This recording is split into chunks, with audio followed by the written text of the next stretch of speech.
Welcome to the Irresistible You podcast. This is the place to get a dose of empowerment to create the life you crave and deserve. I'm your host, Amy Beltran, CEO and founder of Irresistible University. Through my podcast and courses, I teach women just like you how to ditch the body image issues, gain confidence, and lose the emotional weight to look and feel irresistible at any size. Welcome to episode 197. I cannot believe we are just a few episodes away from the 200th mark, so amazing. Today, guys, what I want to talk to you about is, well, first and foremost, I am recording this on the day it's being published because this is just a topic that's really important to me, and I think that there's a big connection that loops back to the foundation of what it means to live an irresistible life, to go after the life you crave, to use your voice, to go after your hopes and dreams. I think that there's a big connection here. So November 14th is called World Diabetes Day, okay? And World Diabetes Day was established it was established by the International Diabetes Foundation and the World Health Organization back in 2006. And the reason they selected November 14th, it is the birthday of Sir Frederick Banting, or Dr. Banting, who co-discovered insulin along with Charles Best in 1922. Okay, that's really important. And the pursuit and the discovery of insulin is something that has completely changed the world. It has completely changed and touched so many lives, including mine and my family's. And I'm going to give you a little bit of some history on some of these things so that you understand. And then I want to loop all of this back into living an irresistible life and not being silenced and not sitting on your hands and being scared to speak up and being scared to go after things and being scared to be wrong and being scared to fail. Because if Dr. Banting did those things and doubted himself, and when you're a scientist and a doctor and you're doing experiments, you're going to get things wrong, right? So then you go back to the drawing board and you say, okay, what did I do wrong? What did I do right? How can we fix this and do it differently the next time? And I think that's such an important lesson to take with you as we talk about something that's very important, but also to know, maybe you're not sitting on, the patent for the next drug to cure a terminal illness, but maybe you're sitting on something that somebody else needs, whether it's a message, whether it is a helping hand, whether it is, inspiration, motivation that someone else can see through you. You can't hold your gifts back from the world because you have fear. And because you have fear that you don't want to be seen, that you don't want to be heard because you're the quote unquote fat girl and you're afraid to show up as yourself and take up space in this planet, in this world. I want you to understand that what you have, the gifts that you have, the voice that you have, the message that someone else needs from you, you can't hold on to that. You've got to put it out into the world because you never know how that's going to change somebody that woke up today and in the trajectory of their life. Seriously. So we're going to loop back to that towards the end of the episode. But I first want to I'm going to give y'all a little bit of a history lesson just so that you understand, the discovery of insulin, why it's important. It's very near and dear to my heart. So first and foremost, I have a daughter who lives with type 1 diabetes. Okay. She is now 7 years old. She was diagnosed at 4. And diabetes has obviously become a very large part of our lives. It's part of our story. It's just part of us. It doesn't run the nest. It doesn't run the household. It doesn't run our activities, but it's always in the background. It's a constant. It doesn't go away. You don't get to a point where, you take enough insulin or you manage it a certain way and things just level out. It doesn't work that way. So the first thing I want to do is I just want to educate the differences between type 1 and type 2 and understand that on World Diabetes Day, this is for all types of diabetics. It's not just for type 1. So the reason I want to call this out is there's a lot of ignorance, a lot of people that just don't understand, because you hear about type 2 all the time. And there's a lot of disgusting jokes that people use. Oh, if you keep eating cake, I'm going to have diabetes after I eat this. And people say really like ignorant things like that. And everybody believes that you get diabetes because you ate cake or you ate too much sugar. That's not the case, okay? Is that the case sometimes in type 2? It can be brought on by certain lifestyle choices, but not always. So let's just understand the difference, right? Type 1 diabetes is an autoimmune disorder.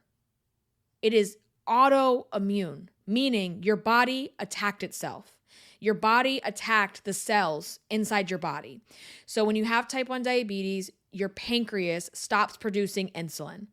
And insulin is a hormone that your body needs in order to get energy from food, right? So if you don't produce insulin, right, the glucose that you consume through your food, we convert glucose to energy, and that glucose needs to get into your cells so that it can convert to energy. If you're not producing insulin, your cells lock up and they can't accept the glucose. So what does that glucose do? That glucose or sugar, it sits in the bloodstream and it builds up in the bloodstream. And untreated, meaning not treated with, the only treatment for type 1 diabetes is insulin, period. That's the sentence. When that happens, the blood turns acidic and someone will go into what's known as diabetic ketoacidosis, or DKA. DKA can be deadly. If someone is living with type 1 diabetes and they're not being treated with insulin, I'm going to be very blunt in the way that I say this, they will die. There's no other way around it. Insulin is just as vital as oxygen to your body. It's something we take for granted. When we're not living with type 1 diabetes and we don't have to think about it, we take it for granted, just like any other, or just again, like going back to body image and appreciating your body, because you've spent so many years hating your body, talking shit to your body, beating yourself up with the inner fat bitch dialogue, that you don't stop to think and be grateful for like as I'm sitting here right now and the functions that are just automatically happening to keep me speaking and sitting here and alive. We don't take the time to think about that sometimes. And when you don't have to live with something like this, especially like I never thought about this before, this like blindsided me 2 years ago. So take the time today to be grateful. Even if you look in the mirror and you don't like the fat rolls, okay, and you don't like the cellulite, and you don't like the loose skin, and you don't like the double chin, or whatever it is that you're picking apart in the mirror, even though you may not like the packaging, the package inside is working, okay? And it's doing what it needs to do, and it has gotten you through everything that you've been through so far, that you are now today in 2023 or beyond listening to this podcast, okay? So type 1 diabetes is autoimmune, okay? So your pancreas stops working and no longer produces insulin. 100 years ago, okay, so let me just explain. So 100 years ago, that's really not, if you think about the time, right, and in humanity, 100 years ago was 1923. 1923. Some of our grandparents, that's when they were born. Like they were born in the 20s. This wasn't that long ago. So 100 years ago, if someone had type 1 diabetes, it was a literal death sentence. It was a terminal illness. And the only, I'm going to use air quotes, treatment was a starvation diet. So, and in essence, all they were really doing was prolonging a very painful death of starvation and DKA. So they would put, and a lot of times, so anyone can develop type 1 diabetes. It can actually onset at any age. However, the majority of people that are living with type 1, that onset happened in their childhood or in their young youth, like early 20s, okay? But it's still, I heard from someone the other day who just developed type 1 in her 40s. So it happens, okay?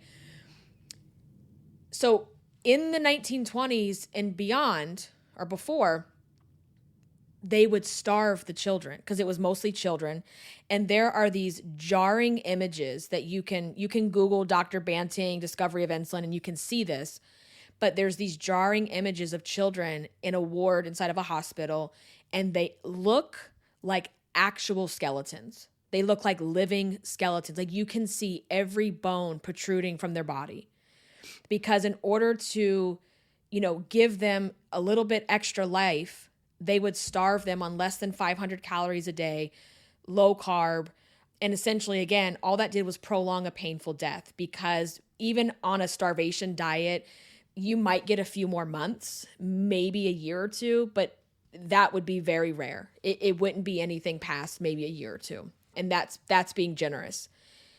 So that was 100 years ago. The discovery of insulin happened in 1921.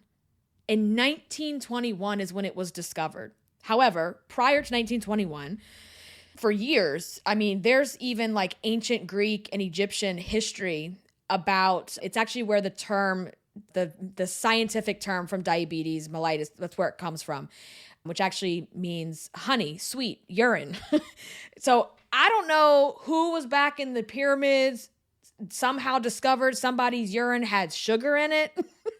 But I'm just going to say a thank you and put it out there to whomever took that chance, okay? Because my point being, the research didn't just happen in 1921 and that was where it came from. It's been in the makings, all of humanity, as people have been trying to figure out what this thing is.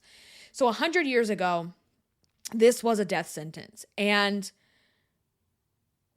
there's not here I go. I promise myself I really don't want to cry in this episode, but I can't talk about some of these things without getting choked up. There's not a day that goes by that in my prayers, in my meditations, I don't have gratitude and a thank you for the discovery of insulin. Catalina, our daughter, just turned 7, less than a month ago in October. Okay. She was diagnosed at 4. She would have never lived to see her 7th birthday if it wasn't for this drug.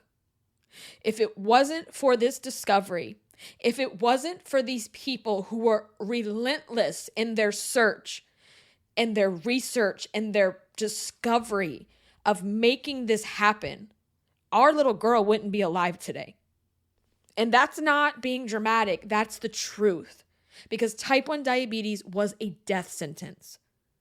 And look how far we have come, right? Like, not even just insulin. And when it first happened, they were extracting insulin from pigs and from dogs and from animals. And, now we have synthetic insulin and we have all different long acting, short acting. We have there's a variety of insulin on the market, right?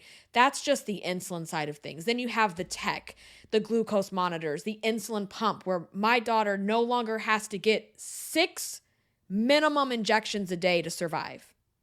Because you have to have insulin every single time food goes in your mouth. You also have to have an ongoing dose of insulin that works in the background. Her pump, she gets it replaced once every 3 days. That's 1 poke every 3 days, and that sustains her, and it has, it's completely tubeless and wireless, and it's amazing, right? So my point being, the inventions, we talk a lot about artificial intelligence and AI, which I love AI. I'm very intrigued by it. I use AI in certain capacities. We're all using it in certain capacities, right? But a robot, artificial intelligence, didn't discover these things. It came from somebody's brain. And I think about that with my own children. And I said it since they were born. Like, I thought, what's locked inside those brains? When this baby came out, each child, when they were born, I thought, what were you given? What's locked inside of your brain that the world needs to know?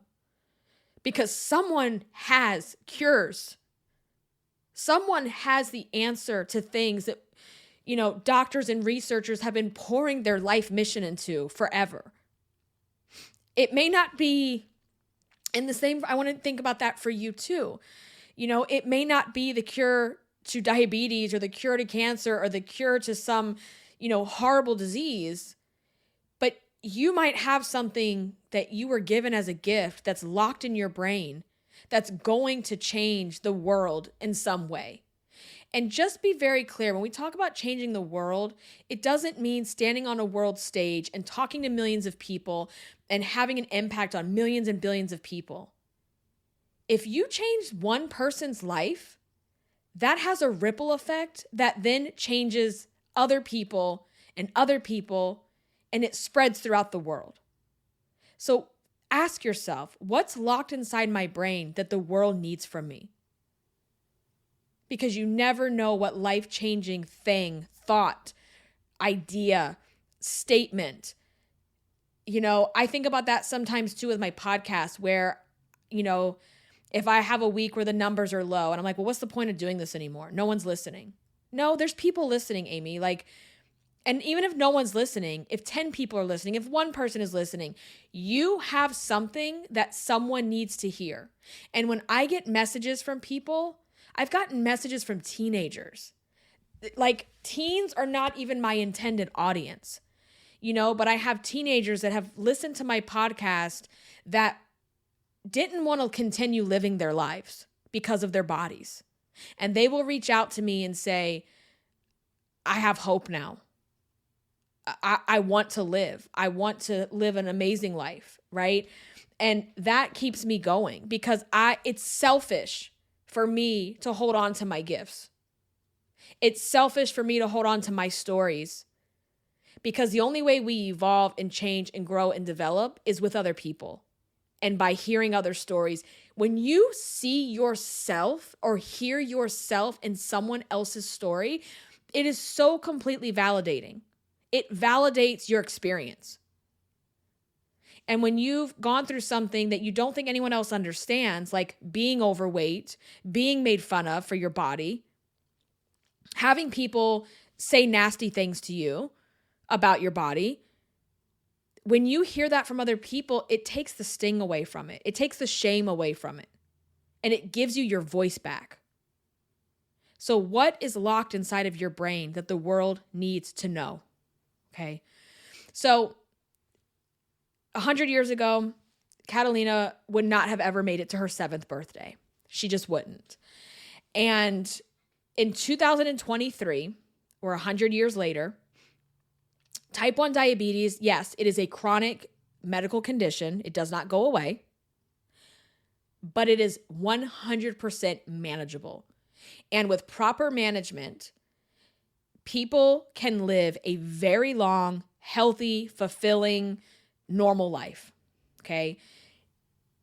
And that just makes me so grateful and happy to hear that and to know that and to be able to know that even in the last 2.5 years of living with type 1, with a daughter with type 1 and being a caretaker, the advances that I've seen in 2.5 years already, it's mind blowing.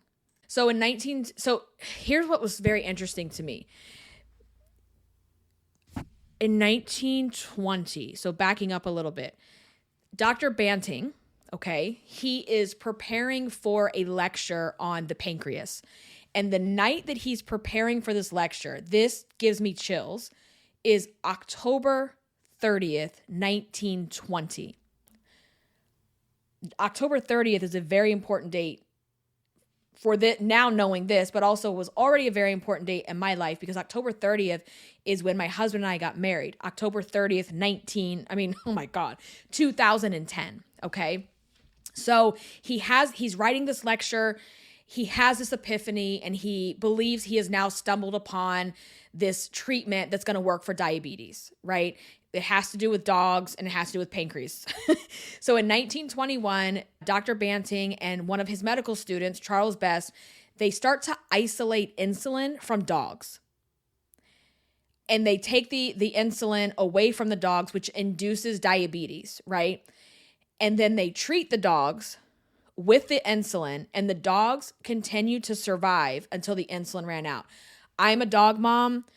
Every day I'm grateful for my dog Chewy, and the fact that dogs have a big part of this story, and unfortunately, some of them passed away in the name of science, but the fact that dogs are part of this story just yeah, okay. So they start to discover that we can treat people, if we treat people with insulin, they will survive. So in 1922, the first child, his name was Leonard Thompson. He was 14 years old. He was literally in the hospital dying from diabetes, all skin and bones, like looks like a skeleton. He receives the first shot of insulin because the only way to receive insulin is through injection, even to this day. He receives this injection and he ended up living for another 13 years. He ends up dying later from pneumonia and other diabetic complications, which, in the early days where we didn't have the science, we didn't have the functionality and the management that we do now, that did happen. However, this invention of this little teeny tiny liquid kept him alive for 13 years. And you can Google him, Leonard Thompson. If you look at the before and after pictures of how sick he was, and then he's this healthy child with like meat on his bones, like it's amazing. And so they start giving it to kids. These kids are like waking up from, in the hospitals, they're coming back to life. Here's the other part of this story that is just, So the patent, Dr. Banting sold the patent for insulin for $1 to the University of Toronto in Canada.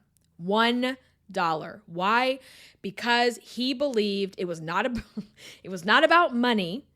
It was about the good of humanity and that this should be available for anyone that needs it.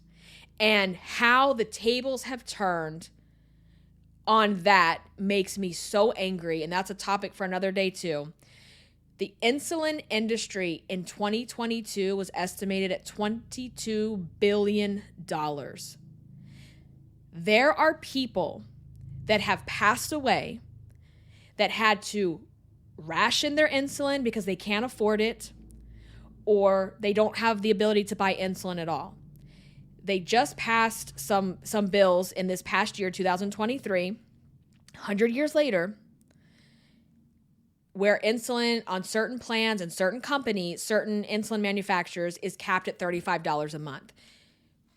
Kat was diagnosed in 2021. When I tell you there's been months where we have paid hundreds of dollars for her insulin prescription. For the first time this year, I've picked up her pens, her insulin pens, and they are $35. Like, we know that we can take action on things. Corporations can take action on things when they want to take action. This was passed literally the next day. Eli Lilly insulin is all capped at $35. So I digress. That is a whole nother topic for another day. There needs to be accessible insulin for everyone. I don't care. Like, you need insulin as much as you need oxygen, period. Okay.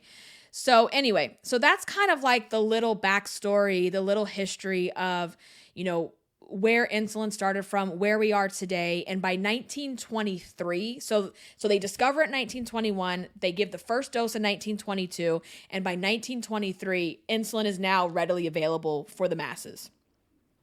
It has a long way to go at this point. Like I was mentioning earlier, people were getting injections with glass, like the vials, like the syringes and the needles were huge. Like, it just blows my mind. And there's a place in Ontario, Canada, that is the house. It's now a national history type of historic place. It's called the Banting House National Historic Site of Canada, and it essentially now is a museum which has been dedicated to Banting's legacy. And I definitely want to visit there. It's on my list to go see. They have an eternal flame that is burning in front of the house. And the story is that when diabetes is cured, when someone finds a cure for type 1 diabetes, they will put the flame out. So it's just, I really just need to go there. I need to visit. I need to pay tribute to this because I don't know Dr. Banting. I don't know how he was as a person, but what I do know is that he was relentless. He created something that absolutely 100% changed the world. I mean, hands down. So much so that in 1923, now remember, he first discovers the insulin in the dogs and all of that in 1921. In 1923, only 2 years later, he receives a Nobel Prize for the discovery of insulin, making him the youngest person and the first Canadian and the youngest person to receive a Nobel Prize. At the age, this like blew my mind, at 32 years old. Why is it like, because if you look at his pictures, everybody back in the day looked like honestly looked like they would be 50 now. I don't know why everybody looked older. I guess because we died earlier. So everybody just looked way older than they were. But this man was only 32 years old. That's amazing to me. So because of his discovery, millions of people worldwide have extended their lifespan, have gone on to live very fulfilling, amazing lives. And this continues to get better and better. Like the types of insulin, the tech, like I was saying earlier, like there's so many different discoveries with this disease that will only continue to get better. And I just think, Catalina's only 7, and in her lifetime, I pray and really am hopeful that in her lifetime, there will be a cure, right? But if there's not a cure, so everybody in the diabetic community says this, we're always hopeful, we're always praying that there's going to be a cure. But in the meantime, we have to live our lives like there's not. So we have to live our lives the best that we can with the tools that we're given, with the technology that we have, with the medications that we have in order to live our best life.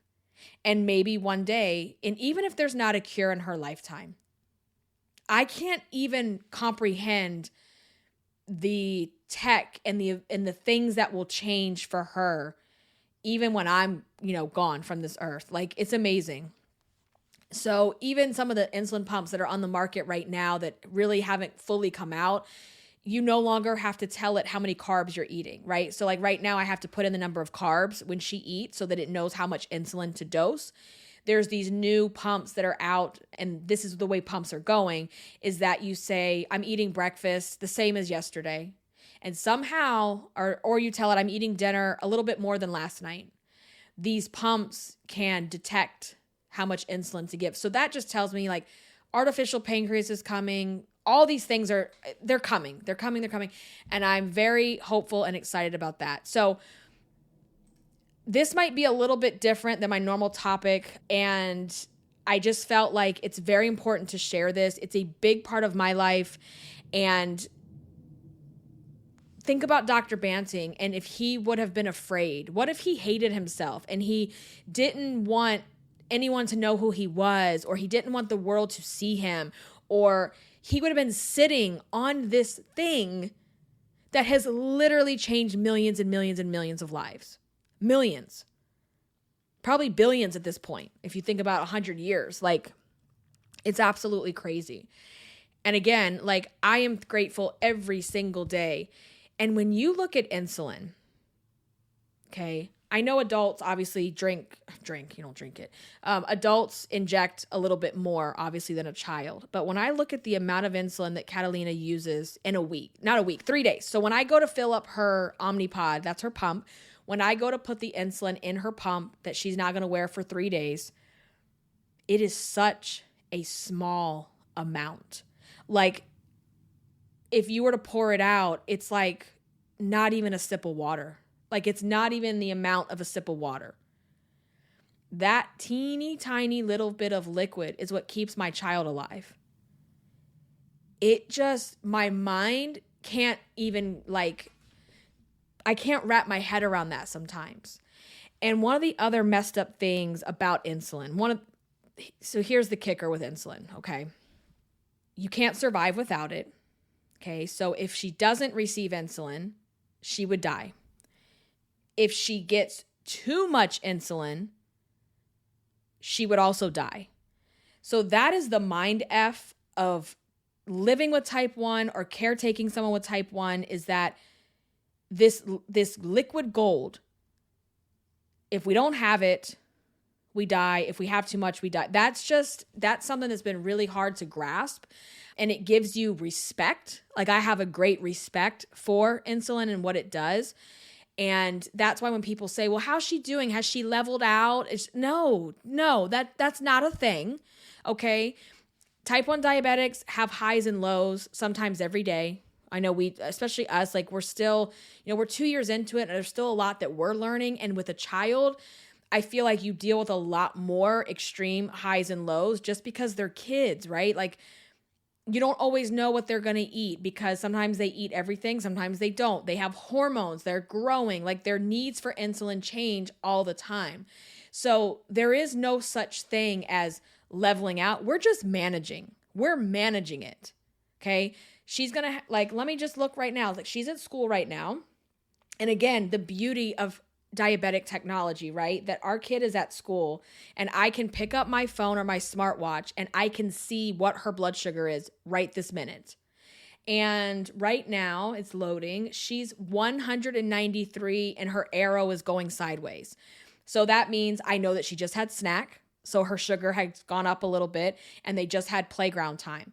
So it went up, but then now it's doing what it's supposed to do and that's coming back down. So that peace of mind as a parent, that I can know where she's at, because before she had a glucose monitor, she wears 2 medical devices on her body. Before she had that put on, we're very new to this at the time, we were instructed to check her blood sugars at 9 p.m. when she's already asleep, midnight, 3 a.m., 6 a.m., 9 a.m., and then every time she eats. Or anytime you think you're not quite sure if she's high or low, you need to check it. So this child was getting, probably 6 finger, because you have to do it on your finger, right? It's a needle. Finger pokes a day, 6 injections a day. So you're talking 10 to 12 needles entering this child's body every single day. I have an episode, if you go back, I don't know the number, but it was my episode where I first shared our diagnosis story. And I mean, it was like a living hell at the time. And I didn't know how life would ever feel normal again. But I will tell you, 2.5 years into this, our life is very normal. Like, nothing changed other than, what's your blood sugar? I need to give you insulin before you eat that. Hey, I need you to go have this juice. Like, obviously diabetes has a huge impact on our life and it's always there and we have to think about it and we have to always, in some days are harder than others. But I just remember thinking, because there was this time right before diagnosis where her and I stayed up late, Javi was already asleep, and we watched Frozen and we ordered pizza and we just had a girls' night and it was so fun. And I remember thinking in the hospital, oh my God, we'll never be able to do these spontaneous things like that. That's not true. It's not true at all. So yeah, we do what the girl is amazing. She's resilient. She's brave. And we do what we've always done. We just have an extra step. We just have some extra precautions, okay? And some days, I will be clear, they suck. Days where the pump fails and it's beeping and it won't turn off and, you've got to get to school in 5 minutes. The other night she was running high because she had an ear infection, and infection can bring on higher blood sugars. And when you're sick, you have to monitor your ketone levels, which means checking your pee. There's little test strips that you have to check, and she had ketones. Well, ketones means if they keep building up and building up, you go into diabetic ketoacidosis. So she was having moderate ketones. The only way to get rid of ketones is water and insulin. So I upped her insulin, upped her water, and the next time she went to the bathroom, they were gone, okay? 2 years ago, I would have called because they have a on-call phone number for her pediatric endocrinology office. I would have been calling after hours, wouldn't have been sure what to do, would have been a little bit panicked, thinking I have to go back in the hospital. And it's like, oh, you got ketones. Okay, drink some more and get some insulin in. Bam. Right? Like, so I don't want to oversimplify it because there's a lot of things that go into if you're managing type 1 on your own, or you are a parent or a caretaker, I am a full-time pancreas for my child. I am her pancreas. My husband is her pancreas. Like, that is us. So it is not easy, but it is completely manageable. And so one thing that I would like to do is end this episode with a little bit of a PSA, public service announcement, about what to look for, or what are the signs to look for if someone is type 1 diabetic, because I missed it. I'm a very present parent who worries about every little thing, and I completely missed it. It completely blindsided me. Looking back, I see it 100% can see that it was type 1, but I brushed it all off because the things that I was brushing it off to made perfect sense at the time. So we're going to go into that PSA for just a second. But again, let your voice be heard. Let your message get out. Let your ideas marinate and ideate and get out into the world, because someone needs what you were gifted. And every single one of you has a gift. That gift might be a discovery of a medication. That gift might be you make the best, birthday cakes this side of town, and everybody wants that, and it's going to make their birthday amazing and beautiful and happy. Gifts come in all certain ranges. Okay. So on that note, let's go over some of the warning signs, the symptoms as a PSA to wrap this up. So there are so many signs and symptoms that someone can show when they are undiagnosed with type 1. First and foremost, excessive thirst. And I mean excessive thirst. So looking back, this was definitely happening.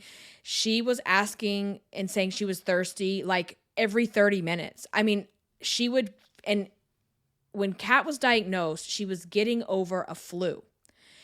So me thinking I'm being a good mom and giving her the vitamins that she needs to get over this sickness, I'm giving her orange juice. My daughter is diabetic, and here I am giving her orange juice, just completely full of sugar, and her blood sugar must just be rising and rocking, right? So I give her that. And so then what happens if you're excessively drinking? You're excessively going to the bathroom and urinating.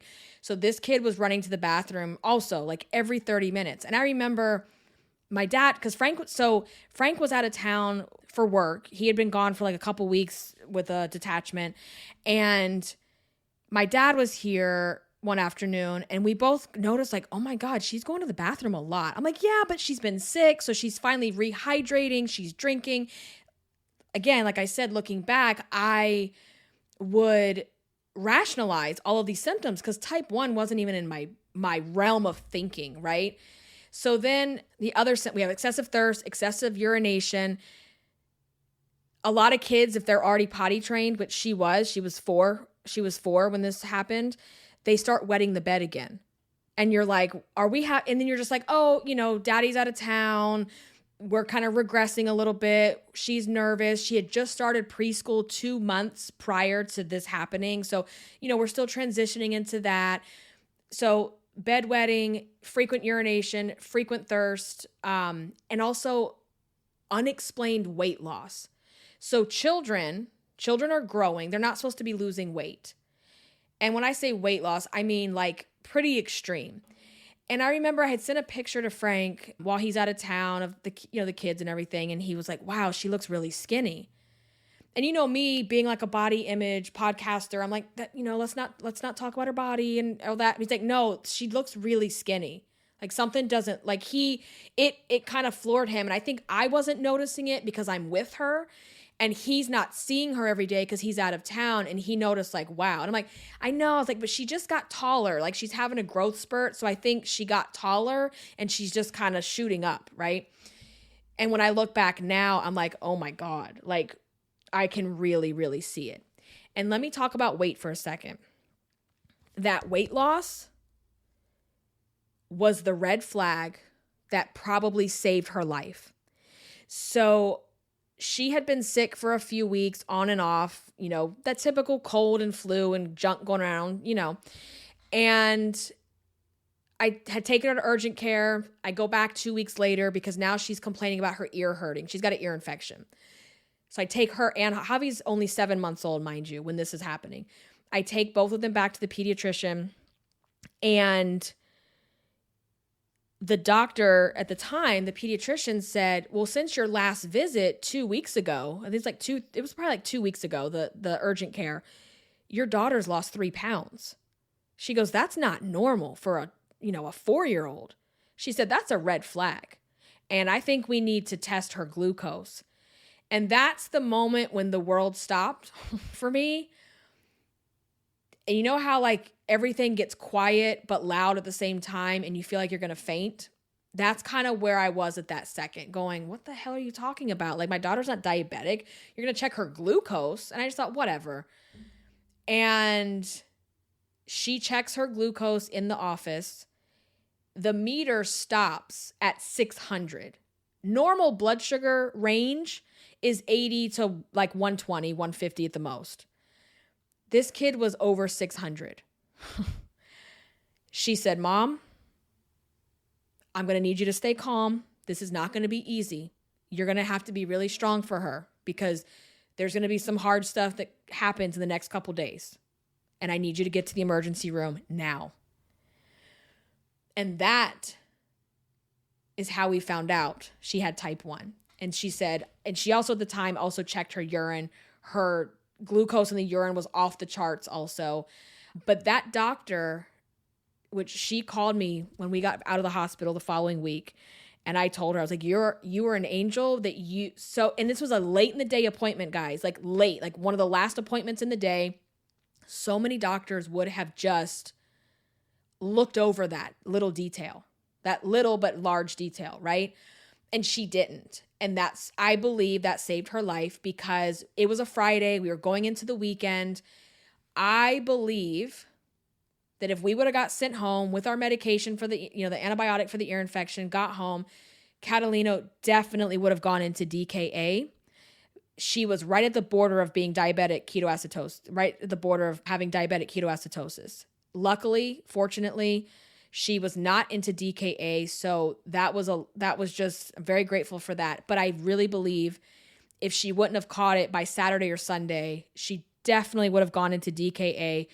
Maybe she could, and when DKA happens, you can fall into a coma and you can also pass away. Like it's very real and it's very scary. I don't tell you these things to scare you. I tell you these things to prepare you. And that's a phrase in diabetes that I've adopted: prepare, not scare. Because if you know the symptoms, if you know what to look for, you can rule it out. Okay? And I hope that you never have to go through this, but it happens.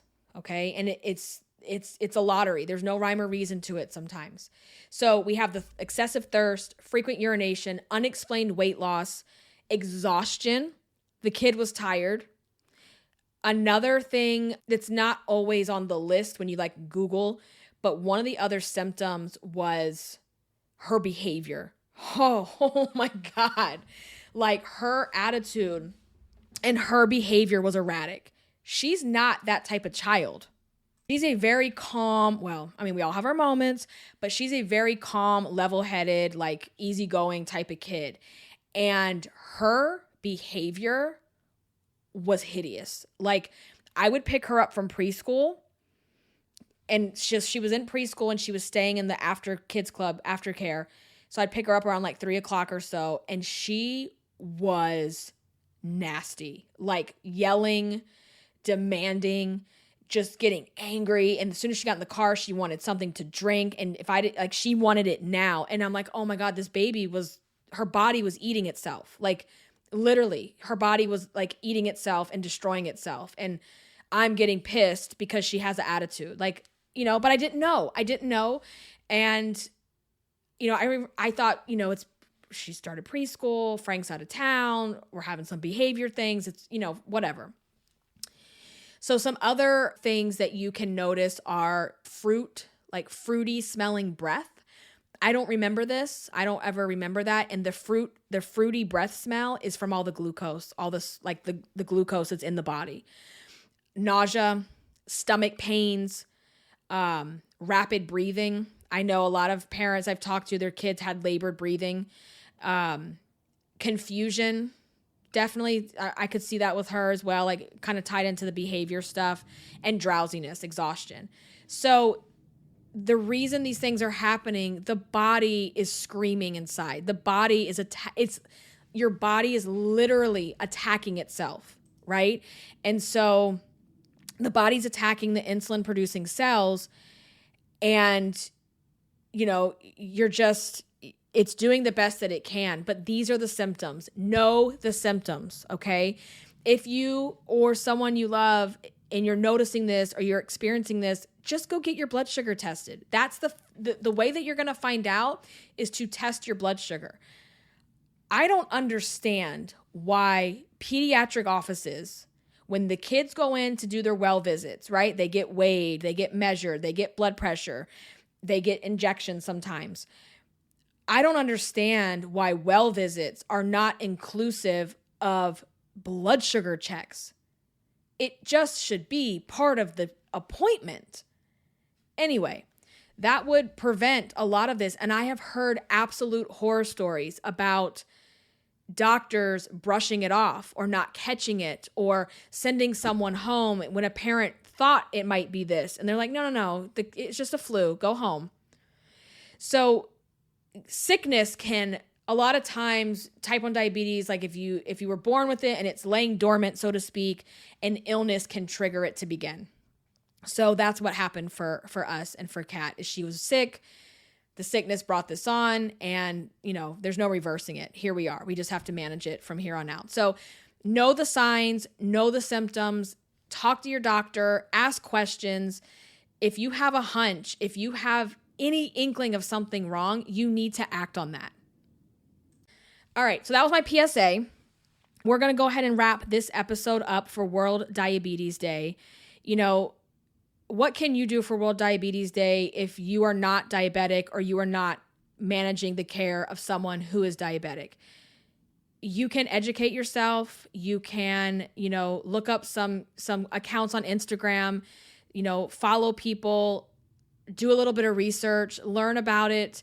Listening to this podcast kind of checks the box too, like just creating a little bit of space to understand. And also back to what we were talking about and looping all this back to Irresistible You is, again, don't sit on your gifts. Share your gifts with the world. The world needs whatever it is that you have. Okay? Whatever it is that you have to put it out there. You cannot let fear ruin that opportunity for other people and for yourself. Okay. I think we're going to end on that note. I love you guys. Thank you for listening. I just want to say, if you would like to support the podcast, the best way for you to do that is to leave a rating and review on Apple Podcasts. It is free. It is easy to do. And you can catch up with me on Instagram. I am at Irresistible Icing. That is the social media account where I am the most active. I try to post every day in stories. I'm not sure what we're going to do with the Facebook group. The Facebook group has gone dormant. I haven't been managing it. So if you've requested access, I apologize. I have not been going in there and accepting people, not because you've done anything wrong, just because as the year is ending and I'm thinking about the plans for the podcast and beyond, I'm not sure what to do with the Facebook group. So let me know. Shoot me a DM on Instagram. Do you want a Facebook group? Would you like us to build that back up? Would you like that to be a private discussion? That was always the goal, right? Is to have a place where when the podcast is over, there's a place to have private, discussions about the episodes or about topics related to Irresistible You. So I need to make a decision. I want to hear from you guys what you think about that. But in the meantime, catch me at Irresistible Icing over on Instagram. And I thank you so much for listening. If you've made it this far, thank you, thank you, thank you. I will catch you in the next one. Until then, stay irresistible. Bye, guys.